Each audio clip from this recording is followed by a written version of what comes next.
Well, thank you for the introduction. I really appreciate being here. I'm excited about what you all are doing. There have been so many advances in the building and research opportunities in the program since I was involved, so it's fun to come back. I'm going to talk to you a little bit today about Nepa, the National Environmental Policy Act. It's the core of what I do in my environmental consulting company. You may know some of this, so I apologize if it's going backwards, but it's really just a basic introduction, and it's actually pretty timely because there are some proposed changes to the regulation. I'll talk about those at the end of the presentation, and then hopefully we'll have some time for questions. Just to back up a little bit, the big picture for me, I've been thinking about why I do what I do. So the way I've come to explain it to people is that we really are trying to find, we're committed to environmental stewardship at my company, and what that means is finding the balance between modernizing infrastructure and protecting our precious natural resources. We, as consultants, work with regulators and designers who are trying to find the best place for infrastructure, whether it's roadways or communications or water, wastewater. We're trying to ensure that they protect our vulnerable world, and so we help avoid, minimize, and mitigate impacts to the environment. Most of the projects that we do, infrastructure projects, are really for 2040, 2050, and beyond, and they're not for projects that are going to happen tomorrow. And I personally believe that we're making a difference for future generations with the work that we do. So I've been doing it really for more than 20 years now, so hopefully you'll find it a little bit interesting. Oh yeah, this is the key slide. The National Environmental Policy Act was passed in 1969. It's been amended a few times. One thing that I've turned back to recently, this is a book called Force for Nature. It's by John and Patricia Adams. They started the Natural Resources Defense Council, which is a nonprofit with several offices, but it was my first meaningful job after college. And they definitely inspired me because some of the people that I worked with helped write the Clean Water Act, helped write the Clean Air Act, and they were the first ones to basically figure out how to bring a lawsuit, a citizen suit, on behalf of the environment. So it's kind of where I started caring about these subjects. My clients are engineers for the most part. Sometimes we work directly with agencies. We do a lot of work for Texas Department of Transportation and also Oklahoma Department of Transportation. A lead agency is the one who's, the primary decision maker and responsible for compliance with Nepa. So a lot of times we're working with U.S. Department of Transportation or FHWA, or TxDOT has the ability to make Nepa decisions in Texas. And our documents are legal documents. They're challenged all the time, so we have to prepare them to stand up in court. There are a lot of industry terms and buzzwords. You'll see a bunch of acronyms coming up. But I think it's interesting to point out from the very beginning, when Nepa was first written, the purpose was to declare a national policy which will encourage productive and enjoyable harmony between man and his environment. Really, this was written at a time when the rivers were burning and there were lots of problems with toxic waste and the sort of beginnings of environmental justice issues. So from the beginning, this balance is what was sought. And then I think this is especially important now because as someone who writes NEPA documents, people are always trying to talk about make the process more efficient and make the documents more concise, but they get bigger all the time because the body of case law that's happened over 50 years, you really have to support your decisions, and you usually have to do that with words, graphs, calculations, fieldwork, etc. But it's not better documents, but better decisions that count. NEPA's purpose is not to generate paperwork, even excellent paperwork, but to foster excellent action. Why comply? It's a federal law, and there are a bunch of court decisions that have happened over the last 50 years. Any federal agency that makes a decision that involves $1 of federal funds has to comply with NEPA. It also is triggered with federal actions, such as issuing a Corps of Engineers permit. There's some complexities in there. If you have a Corps permit, do you have to comply with Section 106 of the National Historic Preservation Act? We debate about those things a lot. And then each agency develops their own guidelines that you have to use to comply as they see fit for their responsibility. NEPA itself is an umbrella for other laws. I'll show you a list of some of those, but it's also important because we all care about the environment. The goals are to consider environmental issues alongside other issues. Before Nepa was passed, my stepfather used to work for the Department of Transportation. He said we just picked the straightest line between 2 points. So there were a lot of environmental impacts that were happening prior to Nepa. The review process is intended to happen before decisions are made or before funding is allocated for these projects. And then one important part of NEPA, we actually call it the heart of NEPA, is alternatives analysis. You need to identify various alternatives to meet the purpose and need of your action while minimizing environmental impacts to the extent possible. The goals, the responsibility for NEPA, again, rests with the federal agency. The agency provides guidance and assistance, consultation with other agencies. There are projects that we do where you have participating or cooperating agencies. If it's a major highway project, for example, you might have the Corps of Engineers as a cooperating agency. You might have someone responsible for resources that you know are going to be significantly affected, be participating in the joint decision maker. You have to the agency has to evaluate the accuracy of the document, so there's this comment and response process that can actually be a large portion of the time that you spend on environmental compliance. And then providing for public involvement. Since the beginning, it's always been really important for the public to have a say in how their environment will be affected by a major investment of federal dollars. And I put the asterisk there just because fortunately this is changing, it's becoming more modern. We used to have hard copies of documents at libraries. We now try to do that still sometimes in the event that someone doesn't have access to a computer, but there are lots of new techniques for involving people in public involvement using electronic resources, and they are more and more equitably available. And then you're supposed to complete this process. You're supposed to get environmental regulatory clearance prior to right-of-way acquisition, for example. Again, NEPA is just an umbrella. It's sort of a whole world of acronyms. These all are different laws that protect various resources. Some of those laws there are just Migratory Bird Treaty Act, the Clean Water Act, or Section 404 is what we talk about a lot, Clean Air Act, National Historic Preservation, Endangered Species. CERCLA is with regard to hazardous materials. There's a whole host of regulations that fall under the NEPA process.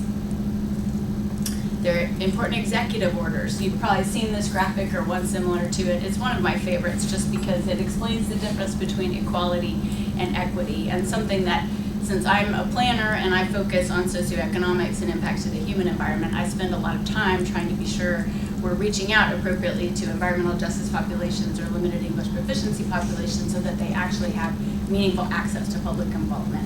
I like to say if we were doing things well, we wouldn't need any executive orders, but we're always needing to do a better job of complying with these various processes. So what I do at my company, I employ people who I think do really interesting things. I have a lot of archaeologists, historians, planners, water resources and wetland specialists, endangered species specialists. I just recently hired a karst invertebrate specialist. There's a picture of him in here. Folks that work on hazardous materials. I have a whole GIS department. So a lot of people with different interesting specialties come under the umbrella of NEPA projects, and so I get to learn what they do in my work. Document types that we do most often, environmental impact statements are the biggest ones. Environmental assessments were originally created to be a decision process to determine whether you needed to do an EIS. CEs are categorically excluded projects, and they're supposed to not require much documentation, but we do end up spending a lot of time proving that a project fits the definition of categorical exclusion. So the guy in the dive suit is my most recent hire, and he's permitted to do endangered species surveys for 13 different species, including most of the karst invertebrates that live underground, and he's a master diver, and what he loves to do kind of scares me, so but it's important. And he's holding up a mussel. There are a lot of freshwater mussels that have recently been listed, and so we'll be doing more mussel surveys. And then, just a smattering of document clearances. To have cleared 40 plus categorical exclusions, 21 EAs, and hundreds of technical reports, even though they do take a lot of time, we've prepared a lot of them, and we learn every time. Every project is different. Again, the definitions are pretty specifically laid out in the CFR. If you're doing a CE, there's a long and ever-lengthening list of the types of projects that fit as a CE. FTA is adopting more and more types of CEs because if you're putting bus rapid transit on an existing roadway, the only place you're really going to have right-of-way impacts might be at the construction of a new station. We're actually working on some of the Cap Metro projects that are happening now. The Blue Line is one of them. It's a real potential for light rail transit in Austin, and there are expenditures related to it, but there's a whole lot of federal funding available for those projects, and I, for one, really hope that we get some substantial beneficial transit coming to Austin in the near future. We're all stuck in traffic, make way too much. But so I think that environmental assessment will be done for the Blue Line because it has to cross the river and various other things. Environmental assessments originally, they were created to determine whether or not you needed to do an EIS, but in the practice, a lot of projects are documented as environmental assessments, and then the decision document is called a finding of no significant impact. EISs, we used to say they take 5 to 8 years. With this new proposed regulation, they think we can squeeze them all in 2. I'd love to do them in 2, but our part of it is just the beginning part of a process. Most EIS projects have very big teams because they're big projects and take a lot of resources. But the decision document at the end of it is called a ROD, Record of Decision. This project life cycle just shows for transportation projects how the environmental process runs alongside the design process. So preliminary schematic alternatives analysis, if you're working on a roadway project, for example, you might look at, go around a city, go through a city, go to the west of a city. You start collecting environmental constraints data at that phase and then help support, hone in on what appears to be the best project alignment, and then 30, 60, 90% are just levels of development detail for engineering documents. But the green line represents the environmental process. You start at the beginning, you do a little homework to figure out what you think you're going to need to do, you identify constraints, and then you create technical reports, have public meetings, fold in information from the public because oftentimes they're really the experts for a particular project area. And then once you get to approval, and a hearing is really the final presentation of what your project looks like, what the impacts are going to be, what kind of mitigation you're committed to. And then when you have environmental clearance, you're able to purchase right-of-way and then go farther into detailed design. And then there's a whole process that I should have included here about environmental compliance management during construction. We have some folks who go out in the field every week to make sure a certain highway project has its silt fences up and it doesn't have hazardous waste sort of sitting on the side of the road near a cave or something like that. So this is kind of interesting. My birthday is January 10th, and so on my birthday, the administration rolled out proposals to make significant changes to the National Environmental Policy Act. The early notice, it's called Advance Notice of Proposed Rulemaking, that came out in 2018, and there were already 12,500 comments that came in on that advance notice. And the comments are due March 10th, so that's next Tuesday. So I'm interested to see what the different agencies are going to say about what they like and don't like about the proposed changes to NEPA. This is a really short bullet list of the proposed changes, but if you remove the definition of the word significantly, it could really result in a big change of the application of NEPA, because we say to our folks all the time, don't use the word significant unless you're going to say this project will have significant displacements, therefore we're doing an environmental impact statement, because we're admitting it's a significant, usually adverse impact or irretrievable use of natural or public resources. If they remove cumulative effects, we could have a whole separate brown bag about indirect and cumulative effects analysis. It's a difficult exercise where you have to look at past, present, and reasonably foreseeable future projects and how your project would or would not contribute to significant cumulative impacts. We do a lot of it, I do a lot of it. It's difficult. A lot of people don't like to do it, so I think that we would benefit from somehow simplifying that process. But if they remove it completely, I think some folks will argue that, well, how are we going to then accept responsibility for investing a lot of money in infrastructure projects that could contribute to global warming or sea level rise, for example. So I think there's going to be a lot of opposition to removing it completely. Redefining the range of reasonable alternatives. You know, sometimes you'll go to a public meeting and people will talk about the world of alternatives, like why aren't you considering a monorail? You know, why aren't you considering an entire new subway system under the city of Austin? They're trying to limit that so that you can investigate a reasonable number of alternatives, but maybe not everybody's original idea.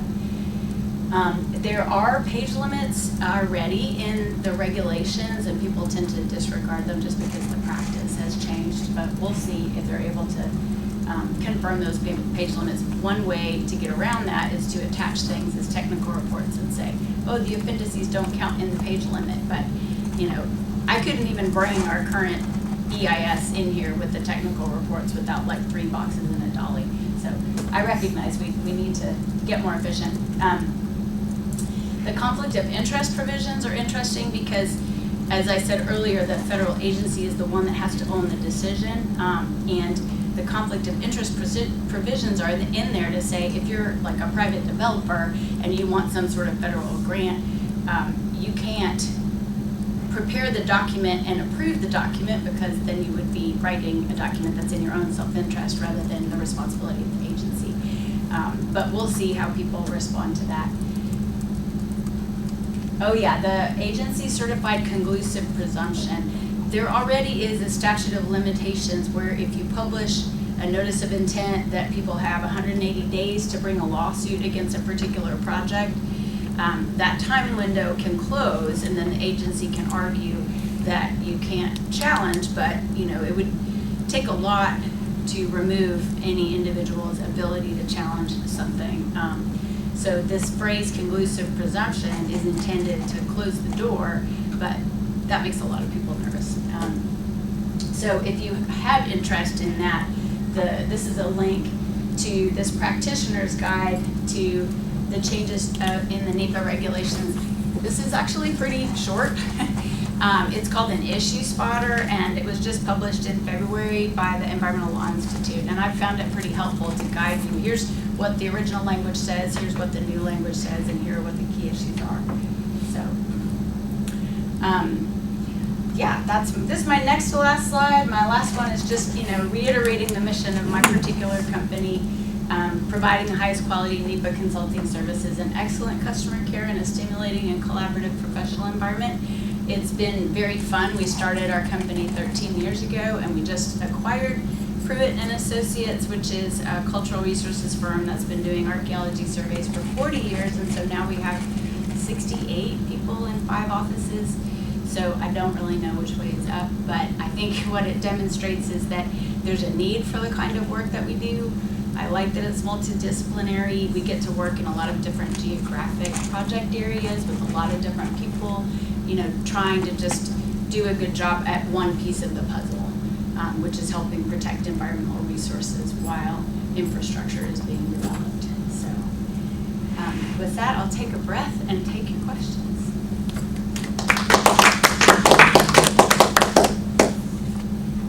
So you mentioned that any projects involving federal dollars are required to do NEPA review or EIS. And what about those projects, screening projects that only local or private money, for example, Dallas to Houston high-speed rail?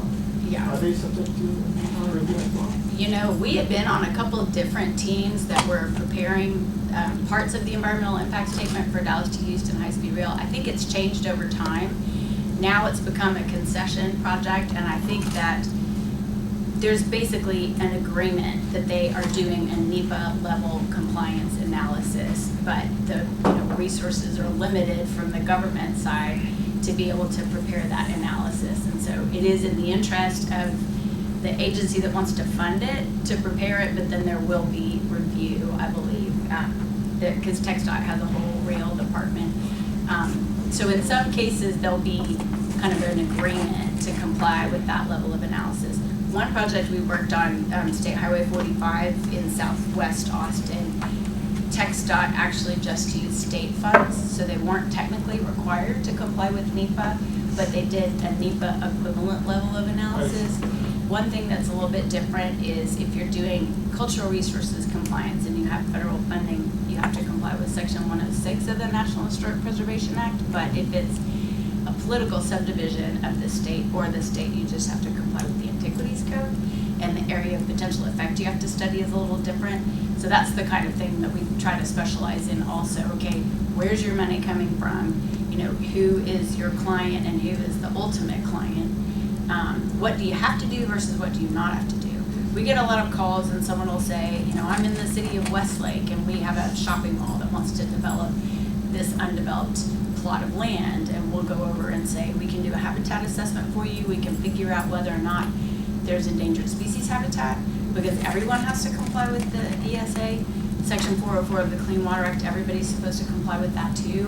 We could probably do a technical memo in that case, or there might be specific requirements for the city of Westlake for their land development applications.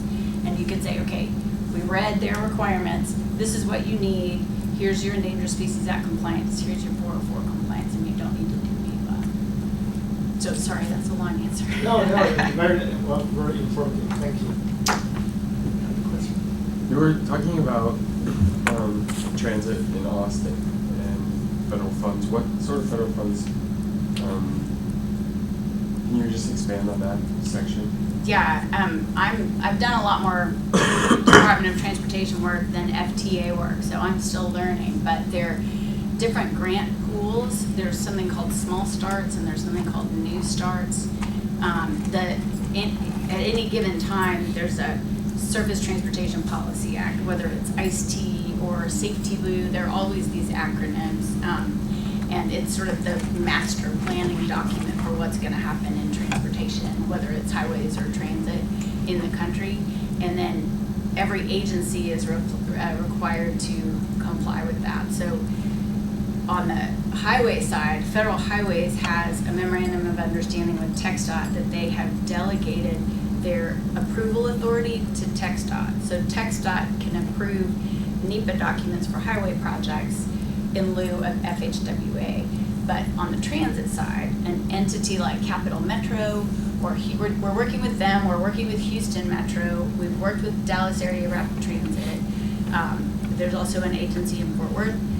All those different sort of localized agencies work on prioritizing their projects, and then they have to apply to get grant funding from FTA from these different pools.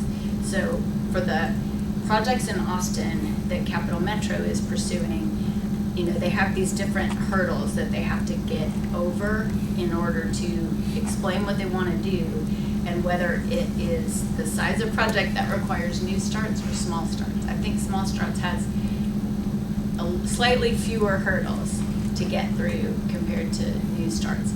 But the thing that's difficult from a transit perspective is you're competing with projects all over the country.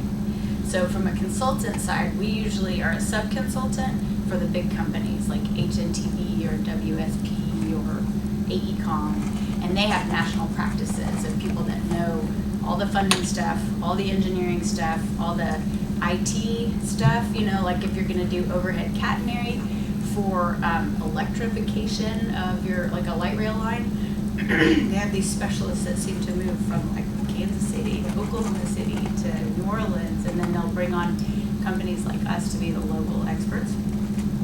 So it's a big, much more kind of national, I don't want to say game, nationally competitive process to try to get projects actually done for transit in different cities.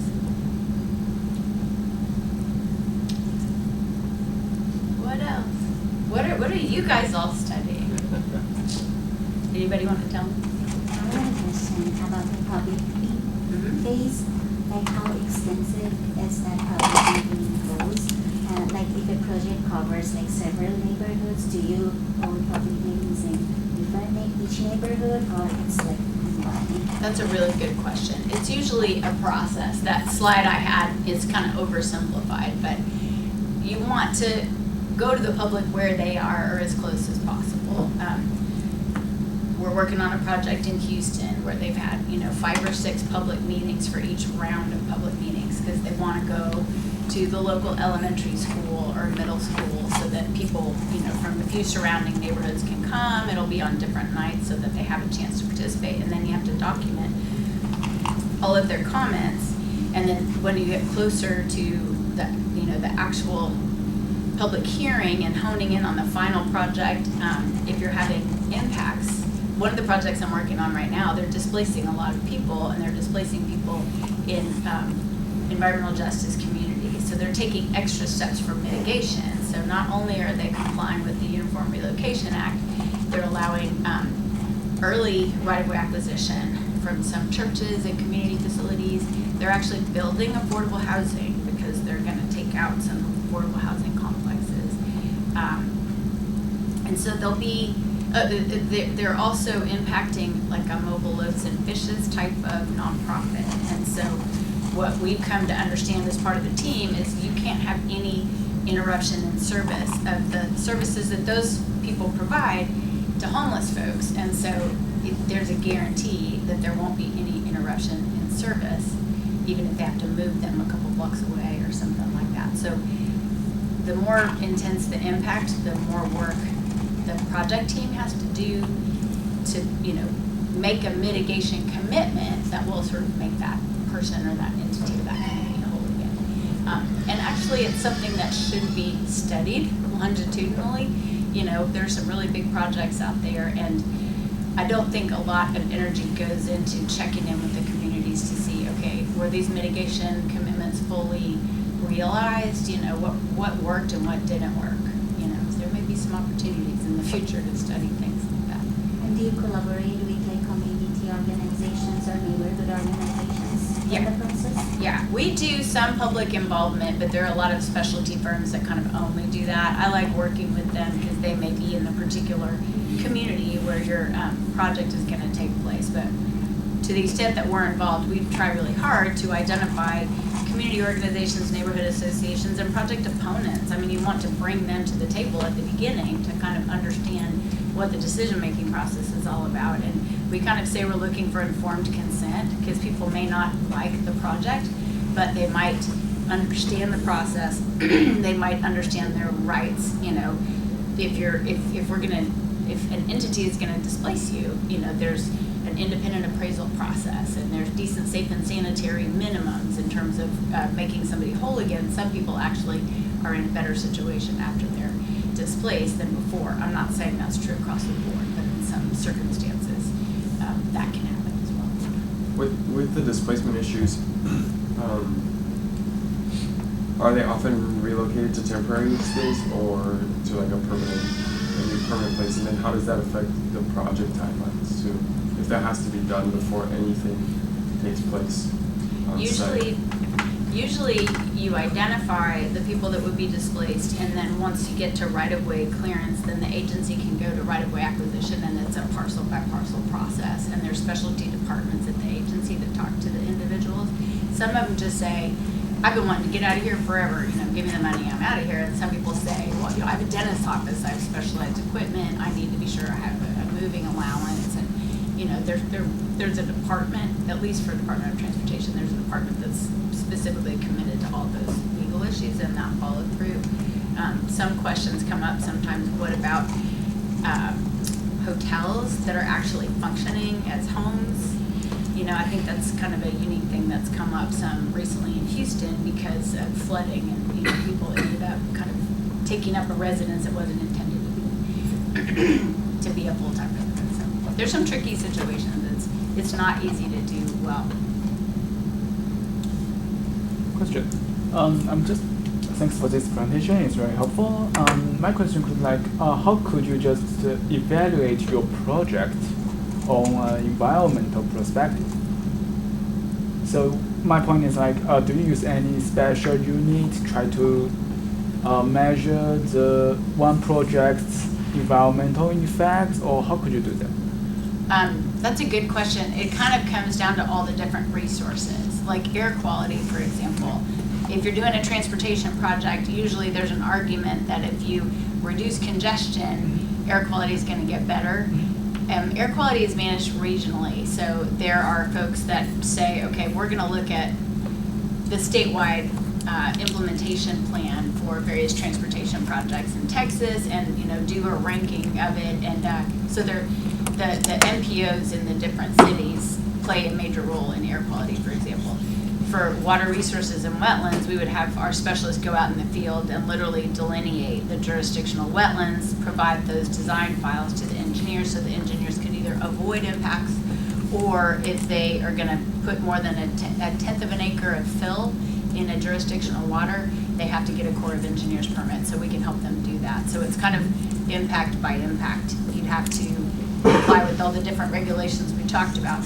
For historic structures, for example, if you can't avoid a nationally significant structure, you may have to do a 106 analysis as well as a Section 4F analysis and go through a detailed permitting process that has mitigation for impacts to that particular structure. So there are measurements for each different resource.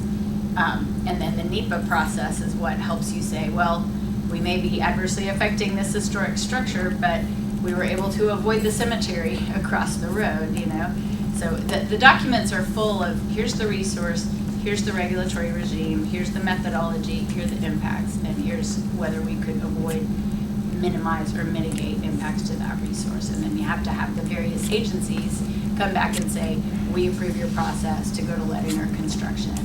And when you get to the point that you have a ROD at the end of an EIS, you've worked out all of those measures and all of that math. I'm not sure if that answers your question. That is answered my question.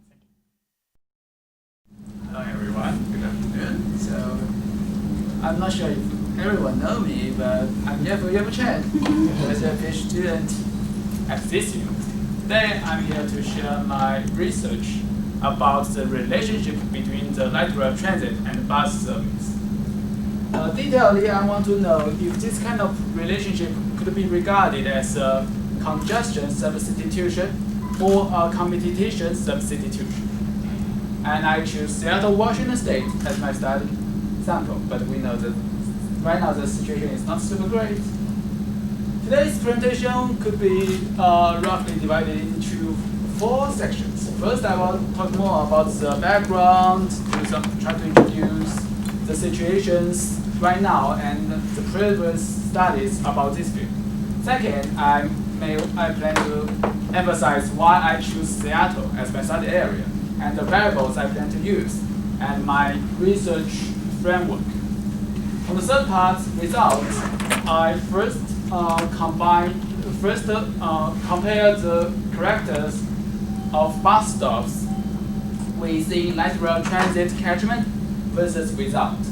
And I run a quantile regression, which is a specific regression use conditional mean instead of normal mean as one of the key factors. And last but not least is about the discussion and conclusion. So first, transit. It seems that public agencies is now working on promoting public transit ridership for whole America, or even just for the all of the world. I think that's our job and that's our duty. But unfortunately, we can see that from 2015, most of major cities in America, the public transit ridership is decreasing. But I noticed that there was a blue line named Seattle, increases super fast. And in some articles mentioned that this is the only American big city with increasing public transit ridership during these decades. Even in 2010, the Uber launch, and 2013, the Lyft launch. That's good. That's good contribution. And maybe people want to know more about why this happens. Why still the public transit system in Seattle becomes so attractive. My perspective will focus on the cooperation, or we can say relationship between the light rail transit and bus service. I think that could be the same. If the cooperation is could be kind of complementary, which means that the light rail transit could help to promote the system-wide efficiency of public transit, which is good, and could promote the ridership. I want to prove my hypothesis in Seattle. But from previous study have proven that the light rail transit and the bus systems could promote system-wide public transit ridership. And they also have done some research about the relationship between the light rail transit and bus. And then it is a kind of common sense that the light rail transit could substitute bus systems. In other words, the light rail transit could be regarded as kind of a more reliable, more convenient public transit mode compared to regular bus service. And also somebody point out that the influence on different bus service should be various, which means that the effects of light rail transit or regular bus could be different between the influence of light rail transit on the bus rapid transit. But however, field studies explored which kind of substitution it is. They just treat it as a more general thing. They do not specifically try to investigate the situations under which kind of situations. So my point is that there were two types of substitution in my mind, or from previous studies. One is competition substitution. If the substitution appears in areas with small ridership, the light rail transit should be a competitor against the bus systems. However, if the substitution appears in areas with existing large bus ridership, light rail transit could be a possible way to, as a complementary to deal with the high public transit ridership, which will make the whole public transit system-wide efficient. So I choose Seattle as my study area, and there were two questions I plan to answer. So first, I want to double check, is the relationship between the light rail transit and bus a substitution in Seattle? And second, I may want to more detailedly know what kind of substitution could this relationship could be. Could it be regarded as a competition substitution or congestion substitution? I think these two questions should be important, not only because it will, if we precisely investigate their relationship, we can conduct a more efficient combination between these two major public transit modes, and also because public transit is always be asked to get less budget but to do more things, and which means that our budget is limited. If we can wisely know what's the relationship, and so that we can wisely allocate our future budget. So Seattle, why choose Seattle? You can see that if we go back to earlier, even from 2006, the public transit ridership in Seattle, there was some kind of decrease, but the general trend is kind of increase. So, and right now, public transit system in Seattle includes the light rail transit and bus, both regular and bus rapid transit. And my study chose 2,988 bus stops in Seattle city boundary as my observation. First, I geocode the bus stops and the light rail transit. Second, I create 1 Euclidean buffers surrounding the bus stops to capture related transportation factors, social demographic factors, land use factors, and I create 2 kilometers Euclidean buffers, try to define if the bus stops are affected by the light rail transit station. If the distance between the bus stop to the light rail transit is shorter than 2 kilometers, which means that it could be affected by the light rail system. Any questions? And the main method I use is pointer regression. As I said, that it's kind of a specific regression, estimates the conditional mean of the response variables given as specific values of the predictor variables.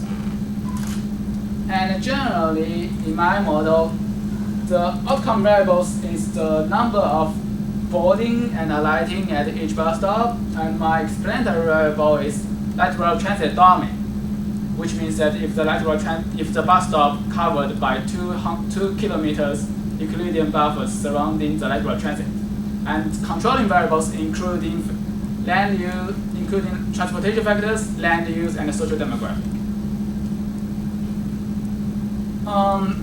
My result include two parts. So first, I compiled to say if there were clear or significant difference between the bus stops within light rail transit catchment versus without. And then so if it happens, that could be the reason I use the quantile regression, try to know more deeply about what kind of relationship. So first, I draw a map as a student whose special degree is geography. Draw a map, that's our principle. And so you can see that most of bus stops covered by light rail transit buffer catchment is gathered in the center of Seattle and kind of north. And the difference between the ridership,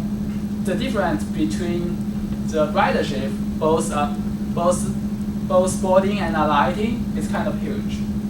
You can see from the mean value from 200 compared to 54.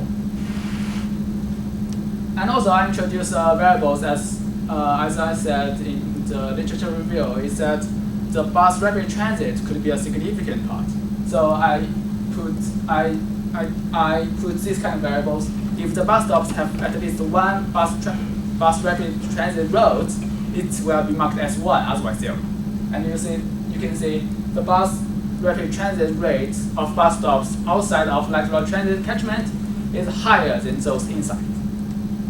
So I think this point is kind of different because most of us will think that the bus rapid transit will gathering in areas inside of light rail transit catchment, but in Seattle it's not. Just for clarification, BRT rate, you mean the stops, not the number of riders. The stops.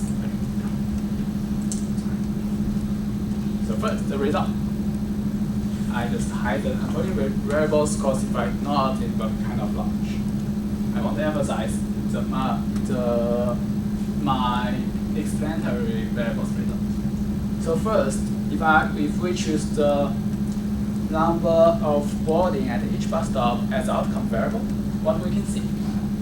And I choose 0.2, 0.4, 0.5, 0.6, and 0.8 as my quantile regression.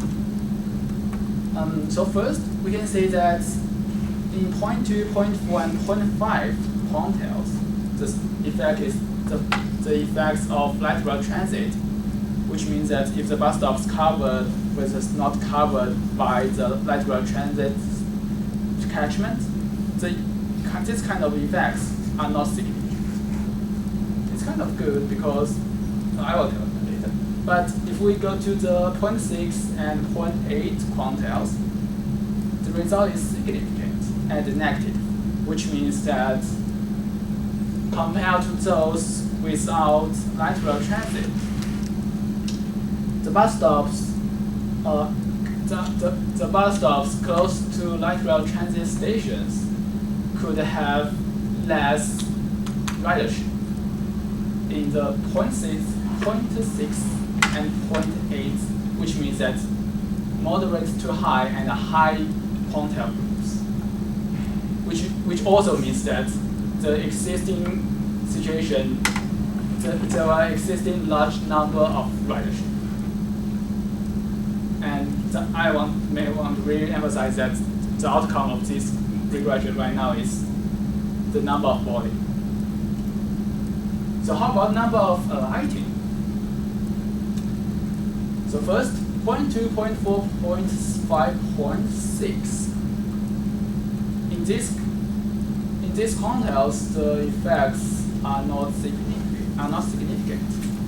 While only in 0.6, the effect is significant and positive and negative, which means that bus ridership within the lateral transit station catchment will have less ridership than those bus stops out of this catchment. So to sum up, in my study, controlling for transportation, land use, and social demographic factors, we could say that the substitution of the kind of substitution could be regarded as a congestion substitution, which means that this kind of substitution only happens in the bus stops with existing large number of ridership. This is all the variables for the coefficient for the controlling variables, but if you want, I don't skip. Yeah. And based on this kind of things, because since my results prove that the relationship could be regarded as a congestion substitution, we can say that why Seattle has increasing number of public transit ridership during these decades. This could be get credit to its efficient cooperation within its inner public transit systems, which means that the cooperation between the bus and lateral transit is good. At least it's not like competitors. It's like complementary.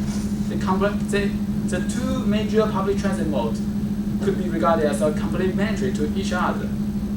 I think that could be one thing. But we also have to notice that there were some limitations. But I think the most limitation is like it can be one thing to explain this kind of success, but it cannot be the only thing to explain this kind of success. Because without local agencies cooperation, for example, like the land use agencies or like Department of Housing, we cannot Seattle. The increase in public transit ridership may not happen in Seattle. But my research only focused on the public transit related situation. And I think it could be worth to push forward and to do kind of complex research. Not only in Seattle, but maybe can expand to kind of mega region, or we can say metro statistic areas. I think that could be at least be a pilot or pioneer studies if you want to use this kind of methodology. And that's all. And here's some graphic I searched this morning, and especially the mask. I really like that. So yeah, that's all. If you have any question or comments, please let me know. Thank you.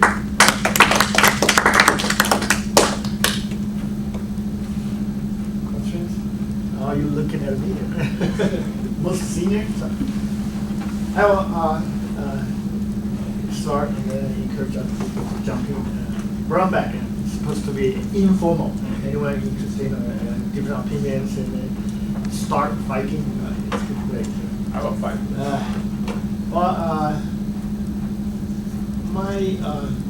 Trying to understand your study motivation and then ultimately what findings could lead us to where in terms of either transit system plan or BRT versus LRT debate choice? Because they have been in the past very kind of a heated debate, right? And whether it's in the U.S. or international agencies like, for example, the World Bank, and they always recommended not rail-based, and bus-based for the sake of cost and the sake of difficulties of recovering the cost. So they recommend bus. And then local cities, they tend to prefer rail because for whatever, all sorts of considerations, so whether it's kind of city image or others. And then light rail, LRT came to the States. So federal U.S. FDA support light rail a lot. And then now, initially when I look at your title, I thought you just look at the regular bus, conventional bus, and then light rail. Now you're looking at LRT and BRT. I think BRT. Well, anyway, my immediate reaction would be to change the title if you're interested in light rail versus BRT, because that will put your work immediately in the context of policy debate. I believe the debate is still ongoing, just not as heated as in the past. Light rail, LRT, people say just basically rail on wheels. Just like we had that's a private jet on wheels, right? The well-lane bus. But BRT, people recommend BRT a lot. So that basically providing a rail service quality on wheel, or on tires, I'm sorry, on rubber tires. So that's one. Another one, the two terms, it sounds a little bit intriguing here. Congestion, competition versus what? Congestion substitution. Substitution, competition substitution. Yeah. Congestion substitution. I know that's your invention. You really want to do something attracting eyes. But it's confusing.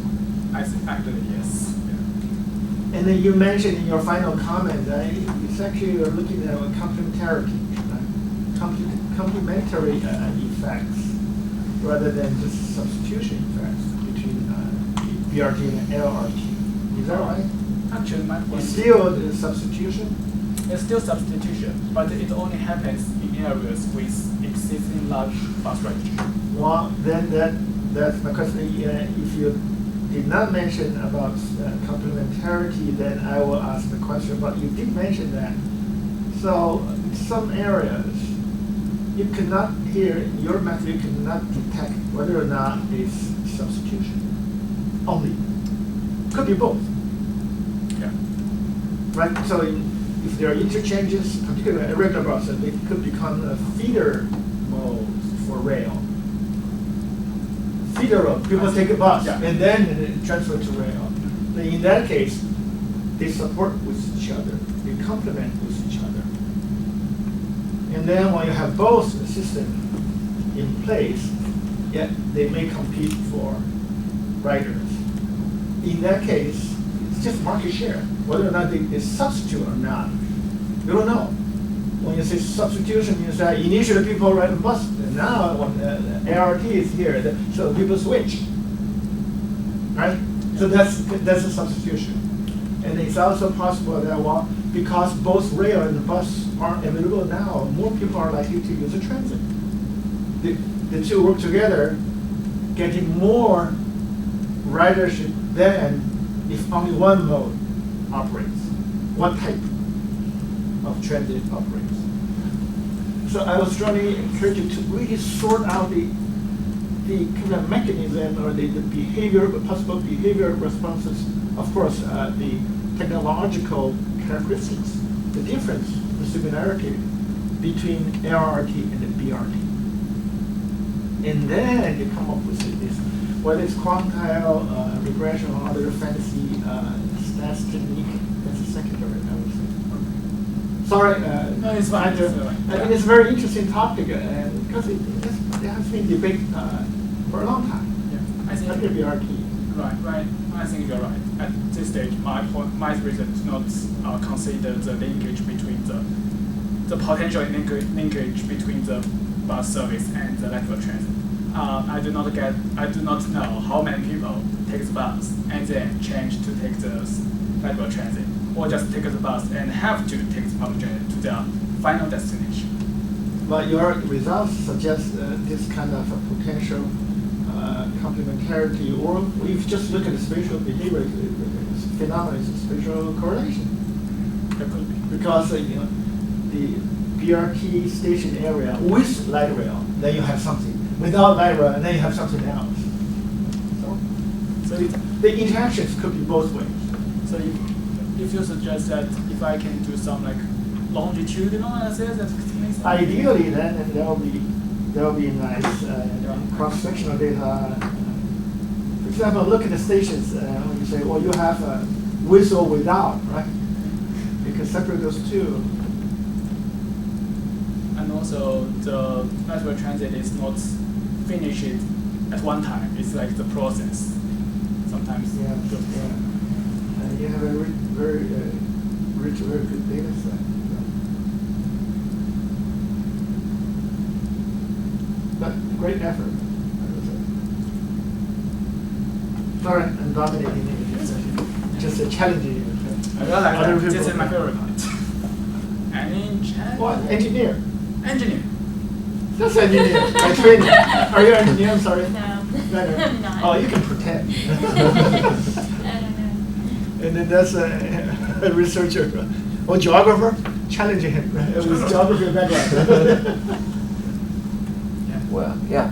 I would like to ask, in your analysis, do you assume the overall demand is constant, or because you said there is substitution, and you kind of distinguish there is two kind of substitution: congestion and competition.